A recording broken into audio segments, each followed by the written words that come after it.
All guests on ZASLOW Show 2.0 are brought to us by our beer of choice, official beer of ZASLOW Show 2.0. Of course, we're talking about Johnny Cuba, European roots of the Caribbean soul. Start your day with a refreshing German lager in a can. You can pick up a six-pack right now, your local Sedanos, Presidente, Winn-Dixie, Fresco y Mas. Go get yourself a six-pack of Johnny Cuba. And don't forget, of course, Johnny Cuba's mantra, I practically live my life by it. Stay tranquilo.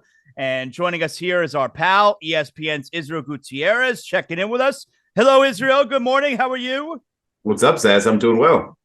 So let's, I want to talk to you about the Dolphins. You're a lifelong Dolphin fan like myself. I want to hear what your experience was there, with the Dolphins losing on Sunday afternoon. But first, let's talk about last night. I played the clip earlier in the show, Tom Brady post game last night. I don't know if you heard the post game clip when he ended his press conference, but he essentially, he was certainly saying goodbye for this season to the media, thanking everyone, the organization, thanking you guys. Do you feel like Tom Brady, after the game, he ran over, he gave his parents a kiss. Do you feel like Tom Brady is saying goodbye to the NFL? What did you make of that? Um, I feel like he has never been more sort of mortal, never really been closer to the end, obviously, and recognize that it's there.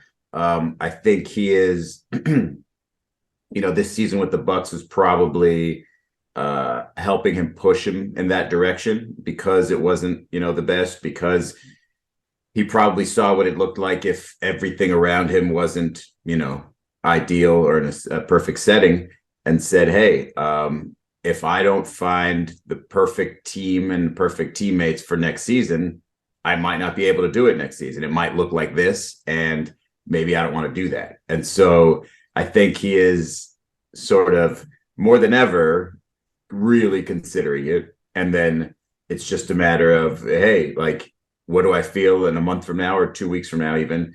And then where do I project a team possibly fitting me? And I think, I've heard reports that it still might very well be the Bucs. And, they've shown they can piece together a team for him. So why not do it again? And, there's all those uncertainties in other organizations. But I wouldn't be shocked if he goes either way. But I think this year probably prepared him more for retirement than any other year. I think him kind of saying, goodbye, thanking the media at the end there. I think that was more about thank you for being respectful to me. This was a tough year for me personally.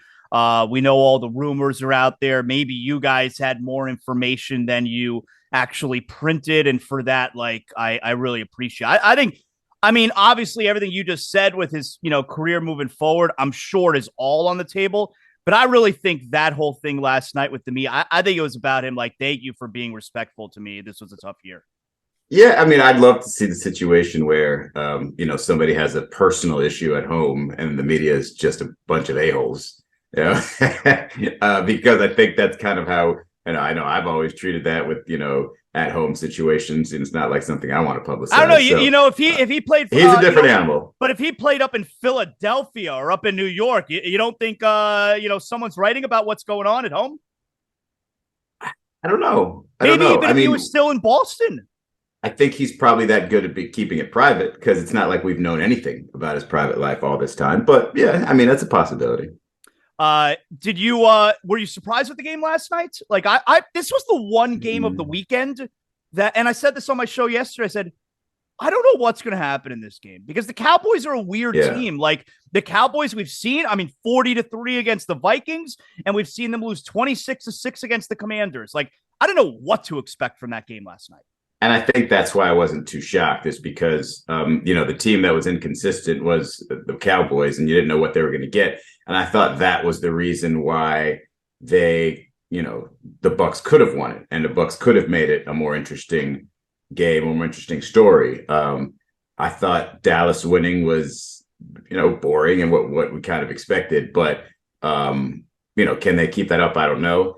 But they did it for the one game against the Bucs, and they made Brady look bad. And so it's just he didn't even look bad, 350 yards, but they look more like themselves. I don't know if they can do that for 4 straight games, but yeah, to me, the Cowboys all season long have just been super boring. Like I know they've had backup come in for a couple of games and play well, but just outside of like Tony Pollard exploding for like 30-yard runs, they're just not. I don't know. They're just not my team this year. Do you hate the Cowboys? Because I like when the Cowboys are involved. It's kind of like the Yankees with me. I got no problem with the Yankees. I like when the Yankees are. Now I hate the Mets, but I got no problem with the Yankees. I like when the Yankees are involved. I like when the Cowboys are involved. Like if you told me right now the Cowboys can win next weekend now they're not going to, but they could win next weekend in San Francisco, and then you got the Cowboys in the NFC title game, 1 game away from the Super Bowl. Like, sign me up for that. Like I like when the Cowboys are involved. I like when the Cowboys are good, when they're fun to watch. I just don't, like I said, I don't know if like they're that much fun to watch. Like Dak is just kind of, typical everyday quarterback. And I think they're not that explosive. The defensive line is fun, but I don't know. They're just not like, I don't think that they're interesting just because of the star. Like I think they've got to be a really good team. After which miss did you start to feel bad for the kicker? I don't feel bad. You didn't feel bad? No. I mean, first of all, you got to get your extra points straight, and you've got to be good at that. And like, you've got the one job in the sport that like everybody thinks they can do and nobody cares about. And it's like, just, get it right. And so, wow, no empathy. No empathy. I don't. I mean, they're going to. He's probably going to get it right. He's probably going to, keep his job. He's probably going to have another job in the future. It's just like, all right, if you're not good enough, you're not good enough. But that was great. Did you see any of the clips from Manning cast last night? No. Oh my God! Like Peyton was cutting him at halftime. I mean, just straight up on national TV. Can you cut a kicker at halftime? It's a good time to get those misses, though, isn't it? I think he missed one last week, too, in the last regular season game. So you kind of felt like he was getting it out of the way then. I don't know if I was up with 4 more last night. He got one at the end, though, didn't he? Yes, he did. He made the last one. So yes. He's back on track. Oh, man. I've never – look, no one's ever seen anything like that. It was like Chuck Knobloch. That's who we were watching last night. It was like Chuck Knobloch. Yeah. How did you, as a Dolphin fan, how did you experience Sunday? Because – I went into the game obviously thinking they're going to get annihilated. I mean, how could you not? And it certainly looked like that when they were down 17-0. But I think expectations change. Expectations could change during the game, where I didn't end that game. Oh, I'm glad they put up a good fight. They were a 13.5-point dog. Like for me, once you're up 24-20 late in the third quarter, like it's winning time. Let's win this game. And the way the game ended, I felt like they didn't give themselves a chance to win the game, and I was really angry. Okay, how long did that last? Your anger? Is it still there? The whole day? No, the whole day. Rest of the day. Okay, and then after that, you thought what? Oh, like when you assess the team. Oh, I still feel this. Like well, the assessing the team overall is tough because. Do we feel we know any more about the quarterback situation going into next year as we did going into this year? Like the assessing the team part's really difficult, right? It is, but I think more so in the general picture of, hey, let's just say you do have a quarterback for, let's just say you do get an offseason and they say he's okay to play. Then you're feeling pretty good, right? Yeah, I think you're probably feeling better if you get like a high quality backup. No offense to Teddy Bridgewater, Skylar Thompson. But I think in the overall, the way they recovered in that game with Skylar Thompson as not necessarily being great, right? There were other parts of the team that showed out for you. And I think that was more encouraging because, like, look, they weren't going to win the next 3 games. They weren't going to win the next game. Right. And so it just you just sort of have to like take what you can. Like, it'd be great to have another game next weekend, but you kind of sort of take what you can get from that. And it feels like, hey, I don't need my quarterback to be a super duper star. I need him to be pretty darn good. And the rest of the team, I've got a good team around me. And I do think that, if you're going to get mad at Mike McDaniel, great. Like, get mad at Mike McDaniel, say, hey, learn the value of a timeout and, work your clock management better and work those skills, work those muscles in the off season. Okay, fine. Like, if that's what you're saying is the problem, then I think it's fixable. It's a minor tweak. if you're telling me, hey, the defensive coordinator is a problem because he's in cover zero all the time until they force him out of it, or if you tell me, Mike McDaniel's running game isn't as good as advertised, then there's more depth there to worry about. But I don't think the latter is the case. I think a defensive coordinator, if you are going to make a replacement, is not the end of the world. This team's seen a few of them over the last couple, handful of years. So I think it's you feel good about it. I think you're angry because it's just like, man, I wish I could have had that game. I wish I would have had the ability to really, really brag about this team or that win or that upset.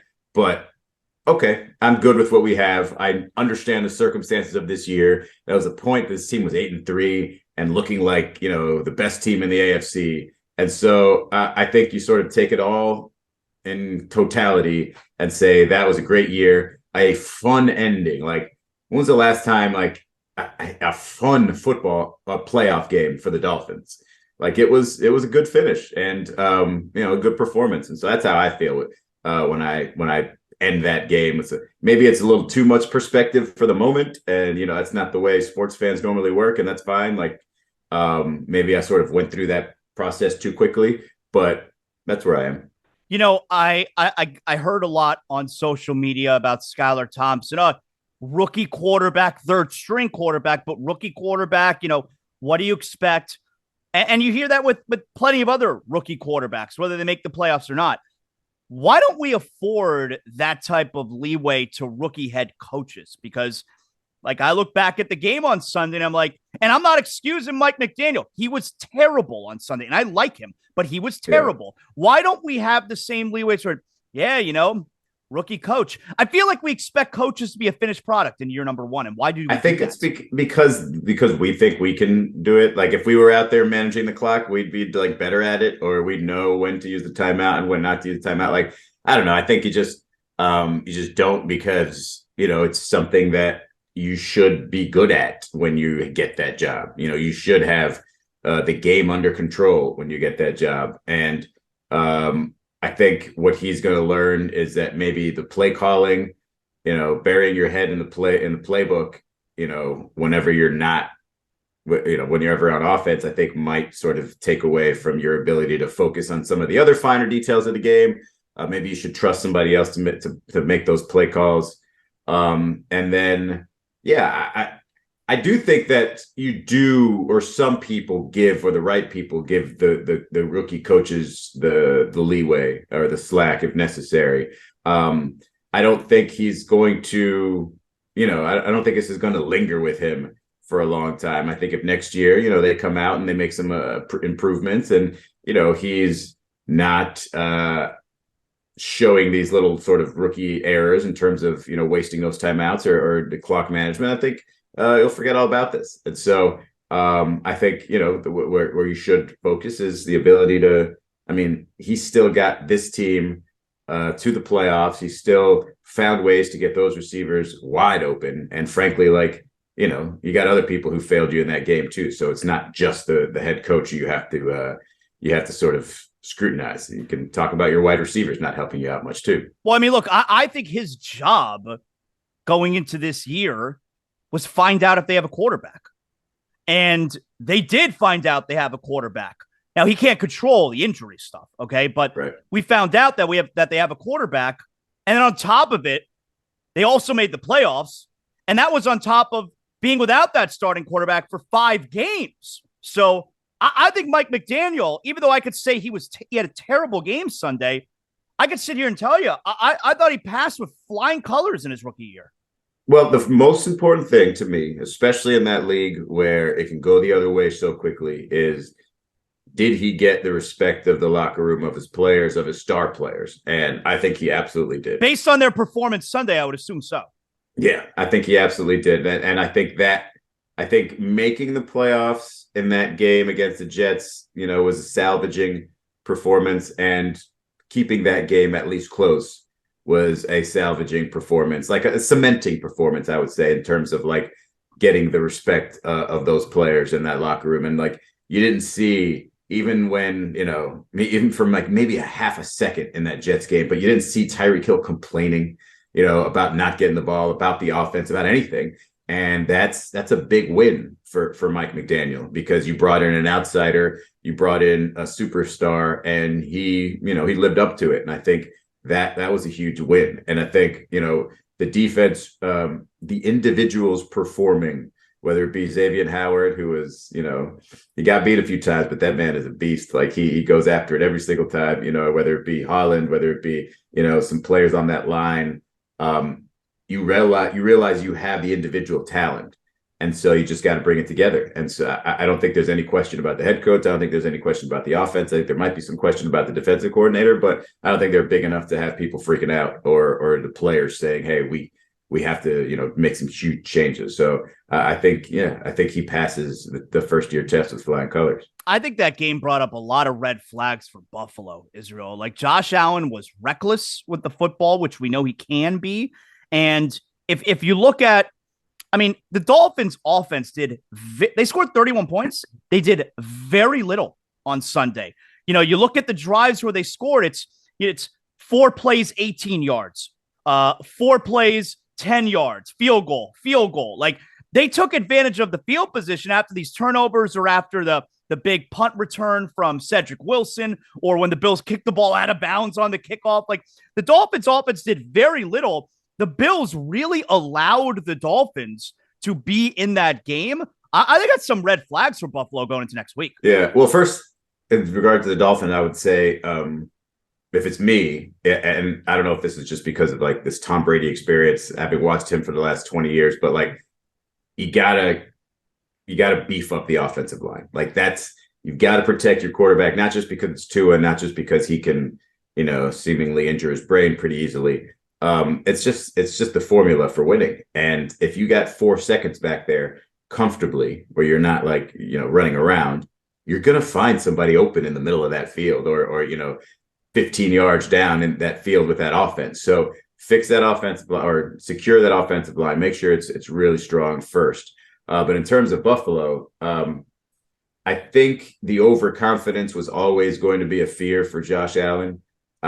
Because, he's got all the tools, and it can easily just go the other way if he's making the wrong decisions. And, some of those decisions weren't great. The Xavier Howard play, that was a good interception by him, but it probably wasn't the smartest play. You could see the Dolphins sort of playing a little bit of their own, what was played against them a little bit, where they were taking away the intermediate and deep and said, all right, you're going to have to go short and you're going to have to make that decision quickly, which is the last thing Josh wants to do. He wants to dump off or check down, after 6 or 7 seconds of like scanning the field. So if you give it to him initially, he's probably not going to take it right away. So you take away the deep stuff and then you just kind of adjust from there. And if he doesn't take what the defense gives him, they're going to be moments like that. And so they're good enough to overcome that stuff, but not when it comes in bunches like that against a good team. So it's gonna, they're not gonna be able to recover from that type of stuff, I would say, going forward. Let's talk a little bit about the Heat here, man. The Heat lose yesterday in Atlanta. You could say it's a game that you should have. They're gonna lose road games. Okay, losing at Atlanta, who has struggled this year. That doesn't make me crazy. Should they have won the game? I guess, but you're going to lose road games, okay? So they lose yesterday. But overall, I feel like the Heat finally, for the first time this year, are trending in the right direction. What do you think?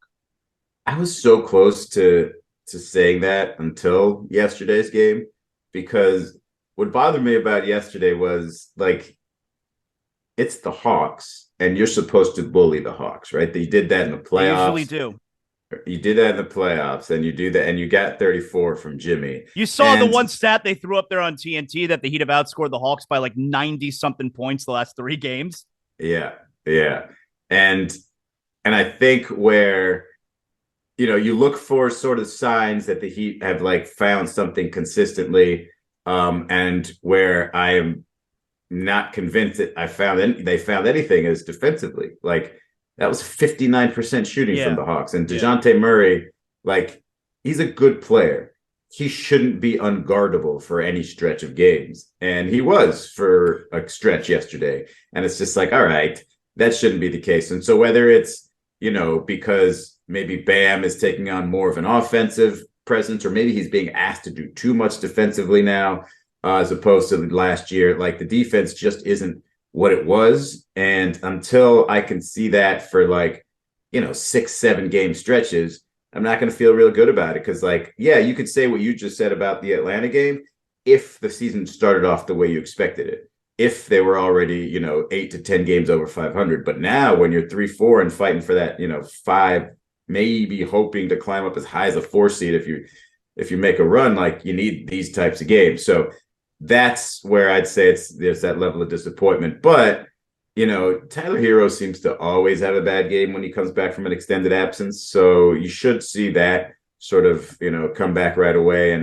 And it does feel like, what do you think about this? Just in terms of the entire look of the Heat right now.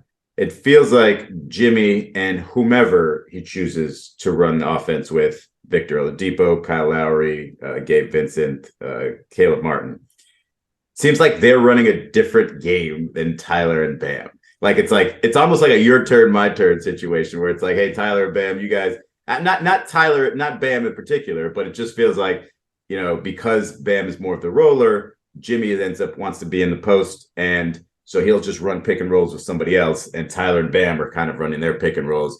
And I don't feel like they're a team in unison right now. I feel like they're a team a little bit fragmented. I certainly thought it was a problem with Tyler earlier in the year where, with Tyler, I don't think it's as much of a problem now, but it was bad where the ball will stick with Tyler. Tyler does a lot of one-on-one. It's a lot of dribbling.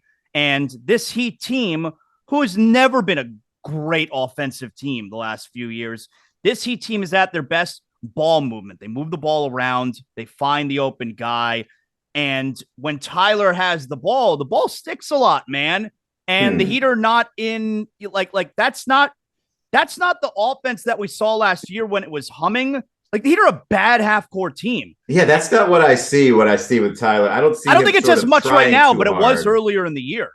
Okay. I thought he was a guy who was moving the ball and sort of finding that part of his game and being a really willing passer. I didn't see that necessarily as the problem. I just didn't see well, first of all, it's not all on offense, right? I think the defense is more of the problem. I think they're not on the same page as they were in the past, but I do think that there seems to be, I don't know, if issues are going to show up on this team, or if you're going to read into what this team is, how they're getting along, I think offense is the way to see that. And I just don't know if they're together yet, which would make sense because they haven't had that stretch of wins where they can be fully confident in one another. I think Jimmy's confident in himself. I think he's grown confidence in Bam. I think they still, when I say they, I mean the vets. I mean Jimmy and Kyle, frankly. I'm probably still looking to see a little bit more consistency from Tyler against the better defenses, but I think the way he's finished games, I think the games that he's taken on responsibility when those guys were out and had big games, I think that should be enough to prove to them and to everybody that he is good enough and they have enough. I just think they need to stay healthy for a stretch of a dozen games and see what that looks like, and then really have that confidence in each other, because otherwise, not saying that I don't think that they can do anything in the playoffs, but otherwise it's going to be the same thing. It's going to be all Jimmy or nothing. And while, he's pretty good in the playoffs and can do that for you, you want to progress past that. Do you think they're trying to move Kyle Lowry? I think it would be smart of them if they could to move him and get a younger, maybe, better shooting, or not even better shooting, a more active shooter, like a guy who looking for his points. I would get rid of him for nothing. Really? Yeah, I'm not saying cut him. You can't cut him. Then you got to pay the contract. But I would get rid of him for just some filler that would get off the books at the end of this year. I would trade him for nothing. I wouldn't do that just because of I don't know. It's a vibes thing. He was Jimmy's guy, and to cut him how much that do you think that dismissive. Plays a role? That it's Jimmy's guy. Jimmy would be upset because I'm just he just guaranteed Jimmy $200 million. I think it plays a slight role. But I think more than anything, it plays a common sense role. It's just sort of an ego role. Why would I give him away for nothing? I got to get something back. whether it be, a useful power forward that can, play in the rotation, a big, maybe even a starting power forward if you want somebody with some bulk. I think you'd have to get something back. I think there has to be something of a market for him, because otherwise you just keep him and you just make. I'm glad you're saying you think that there may be some kind of market for him, because I don't know. I don't see it. I don't. I mean, it's not necessarily for him. I mean, there might be, a team like the Lakers who could use a him instead of a Kendrick Nunn, but are they going to, find a way to give back $30 million in contracts? Probably not. But yeah, I just, if you are going to have to give him away, I think you're better off keeping him. I think you're better off keeping him without the embarrassment of having to give him away after acquiring him, and without sort of the danger of saying, hey, what's going to happen if we cut, or if we trade him for nothing? Like, Jimmy might be pretty pissed. Is there any chance that they could bring him off the bench when he returns? I think there's a chance you can convince him of that. Yeah. I think his ego will take a hit, but I think he's definitely at the point where, what's the argument? Like, there are players better than, or with a better track record than him, with a better individual resume than him, who are coming off the bench. How about a player who wore number 3 who came off the bench on this team? How about him? Yeah. Yeah. I mean, even if you want to point to Russell Westbrook, no, he doesn't have a title, but he's got an MVP, and that guy's coming off the bench. And so, you're going to have to convince me why that's necessarily better for this team, because, I feel like the activity and the potential sort of outburst that offensive outburst that can give you off the bench might be better, especially if you're talking about bringing Oladipo off the bench as well. I don't think you need Kyle coming off there, but I think maybe minutes dropping a little bit, yeah, 24 a game or so, and see if, because Gabe's been playing great. And if the other shooters sort of get into a rhythm, like, we haven't seen Kyle since he's been here really been a laser, as LeBron likes to call him. And so it's not like Israel has been such a disappointment. He's been such a disappointment. So I think that would probably be the first way to go. It's just like, hey, when you're in there, I don't even know if you tell him to try to get his, because he probably shouldn't be, but just, make the most out of it, and, get exhausted, because you're probably not going to play as many minutes as you thought. What are you watching these days? What's on television? What are we sitting down? What are we binging? Have you seen Your Honor on Showtime? Okay, so I see first of all, I don't get Showtime right now. Every now and then I'll subscribe to it when I see there's a show on that I want to watch. Like when Billions is on. All right, we got to subscribe for the next 6 months, excuse me. But I see these clips for Your Honor, and I obviously know the show. I didn't watch season 1, even though I thought it looked great, obviously. Bryan Cranston. I'm surprised there's a season 2, because I feel like even if you didn't watch the first season, you kind of know the direction it was going in. So they have season 2 of this, Your Honor, and I feel like I want to watch it. So if you get easily frustrated with shows where people make bad decisions, then there'll be a couple of moments where you're just like, man, I'm just going to have to power through that and not really think about it. But for the most part, the storylines and just sort of the clashes and the tension that it sets up, I think it's really cool. It was, in that respect, it was written really well. Little details and such maybe could have been written better. I also, as it was going, was like, how is this going to be a season 2? Like, this must be a Bryan Cranston season 1 limit. It might be a 2-season limit, but there's definitely something there for season 2. So I really liked it. And I mean, season 2 feels like go get Cranston an Emmy season, because, it started off with him in he grew a beard and lost some weight. I think that was the thing. Grew a beard, lost some weight. Now all of a sudden he's Daniel Day-Lewis. I'm watching on Apple TV. I'm watching Blackbird. Have you heard of this Blackbird? Is that the one with the guy with the really high voice? Yes. Yeah, yes. I've seen it. Holy shit. I'm like halfway through it. I didn't know anything about this show. I love prison movies. I don't know. I got this weird thing with prison. All right. I don't ever want to go to prison, because I would definitely be holding someone's pocket if I was in prison. I'm very afraid of prison, but I want to watch prison stuff. All right. And so someone recommended Blackbird to me, And Taron Egerton. I feel like Taron Egerton might be like the next big young actor. That's the main character. Yeah, and he was Elton John and Rocket Man. Okay. He starred in all the Kingsman movies. I think Taron Egerton is fantastic. And so I'm halfway through this Blackbird, and that guy, Paul Walter Hauser, who plays the bad guy essentially with the high voice, he won, the Golden Globe for the other day for this show, apparently. Did he? I found myself doing that voice after every episode. I'm obsessed. I'm halfway through. I'm obsessed with this show. I love it. So that I'm really into. And isn't it based on a true story? I think so. Yeah, I think so. Yeah. So it was good. It was good. And I feel like I asked you this before, but did you watch the other one with Stanley Tucci? It's another prison movie, if you will. Oh. It's called Inside Man.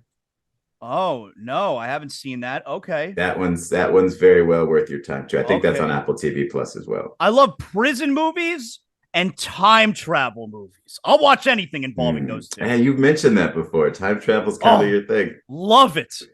Would you go in the past or in the future if you could time travel? Oh man. I would go in the past. Yeah, I go the past too. The future seems like it's way too many issues, like way too many diseases coming out of nowhere. Yeah. I'm going with the past for sure. Yeah, I don't want to go the future because for all I know, it's like Darkseid finding he's turned the future like upside down. He found the anti-life equation, and then I'm stuck in that nightmare sequence with Batman. I don't want that. Yeah, and I would go in the past, even if you don't know, like if you know that you're going in the past and not knowing what happens. Like I'd much rather be like, oh, okay, figure things out in the past. I feel like I'd be way better than figuring things out when like 100 years from now, when like TikTok was an old thing. Like I'd be lost. Israel, excellent job. Tell everyone when you're going to be on television again. What do you got going on? Well, there was yesterday. I'll be on Debatable. It's a streaming show. If you can catch it on your phone or something. That's the one that like tomorrow. Highly questionable turned into, right? Yeah. I'll be doing that. Well, recording that today. I think it's out tomorrow. What about NBA? You got an NBA coming up? No. All right. Do you need me to put in the word with anyone? That's the CJ McCollum podcast on Thursday. Drops on Thursday. I told you that a few years ago. I was in the running to do that show with CJ McCollum. I told you that. Not good enough. Israel, excellent job. Thank you, pal. I appreciate it. All right, Zaz, have a good one, man.